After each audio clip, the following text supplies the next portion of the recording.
ఆ పచ్చపార్టీ నేతకు ఎన్నికల్లో ఓటమి కళ్ల ముందు కనిపిస్తోంది. అందుకే ఓటర్లను రకరకాలుగా ప్రలోభాలకు గురిచేస్తున్నాడు. తన పార్టీ సింబల్ సైకిళ్లను ఇచ్చి ఓటేయించుకోవాలని డిసైడ్ అయ్యాడు. కానీ సైకిళ్ల డంప్ ఎన్నికల అధికారుల కంటపడింది. అంతే, కన్నంలో దొంగలా దొరికిపోయాడు.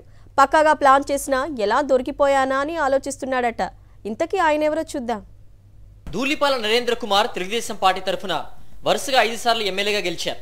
దాదాపు 3 దశాబ్దాల నుంచి పొన్నూరు నియోజకవర్గం ధూళిపాల కుటుంబం చేతిలో ఉన్న అభివృద్ధికి ఆమడ దూరంలో ఆగిపోయింది.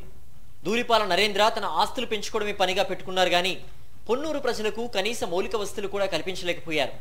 2019లో వైఎస్ఆర్ కాంగ్రెస్ అభ్యర్థిగా పోటీ చేసిన కిలారి వెంకటరోసయ్య చేతిలో ఘోర పరాజయం పొందారు. 5 ఏళ్ల వైఎస్ జగన్మోహన్ రెడ్డి పాలనలో పొన్నూరు నియోజకవర్గం అన్ని విధాల అభివృద్ధి చెందింది. దీంతో పాటుగా ప్రతి ఇంటికి సంక్షేమ పథకాలు అమలవుతున్నాయి. దీంతో ధూళిపాల నరేంద్ర ఈసారి కూడా తనకు ఓటమి తప్పదని భయపడుతున్నారు. పొన్నూరు నియోజకవర్గంలో ధూళిపాల నరేంద్రకు వ్యతిరేకత తీవ్రంగా ఉండడంతో ఆయన బాగా టెన్షన్ పడుతున్నారు. ఎలా అయినా సరే గెలిచేందుకు అడ్డదారులు తొక్కుతున్నారు.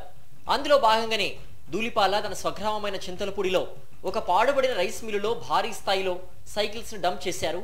తన తండ్రి ధూళిపాల వీరయ్య చౌదరి మెమోరియల్ ట్రస్ట్ పేరుతో సైకిల్ పంపిణీ చేయడానికి రెడీ అయ్యారు. సైకిల్ పైన ధూళిపాల వీరయ్య చౌదరి మెమోరియల్ ట్రస్ట్ పేరుతో నరేంద్రతో పాటు చంద్రబాబు ఫోటోలు కూడా ఉన్నాయి. వీటన్నిటినీ ఓటర్లకు పంపిణీ చేసి వారిని ప్రలోభపెట్టి ఓట్లు రాల్చుకోవాలన్నది ధూళిపాల ప్లాన్. సమాచారం అందుకున్న ఎలక్షన్ ఫ్లయింగ్ స్క్వాడ్ చింతలపూడిలో టీడీపీ అభ్యర్థి ఏర్పాటు చేసిన సైకిల్ డంపుపై దాడి చేశారు.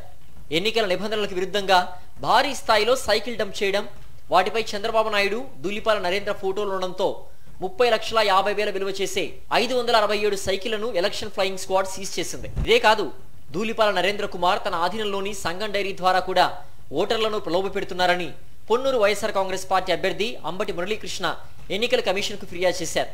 నరేంద్ర కుమార్ సంగం డైరీకి చైర్మన్ గా కొనసాగుతున్నారు. గ్రామాల్లో ఉండే పాల సేకరణ కేంద్రాలతో పాటుగా పాల విక్రయ కేంద్రాల ద్వారా ఆర్థిక లావాదేవీలు నిర్వహిస్తూ ఓటర్లను ప్రభావితం చేస్తున్నారు.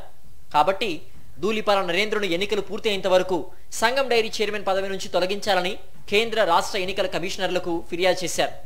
తన తండ్రి ధూళిపాల వీరయ్య చౌదరి ట్రస్ట్ పేరుతో నరేంద్ర హాస్పిటల్ ఏర్పాటు చేశారు. ఆ హాస్పిటల్ ద్వారా నియోజకవర్గ ప్రజలకు డిస్కౌంట్ ఇచ్చి వైద్య సేవలు అందిస్తున్నారు. మరి కొంతమందికి ఫీజు లేకుండా వైద్య సేవలు అందిస్తూ పూర్తి స్థాయిలో ఓటర్లను ప్రలోభపెడుతున్నారు.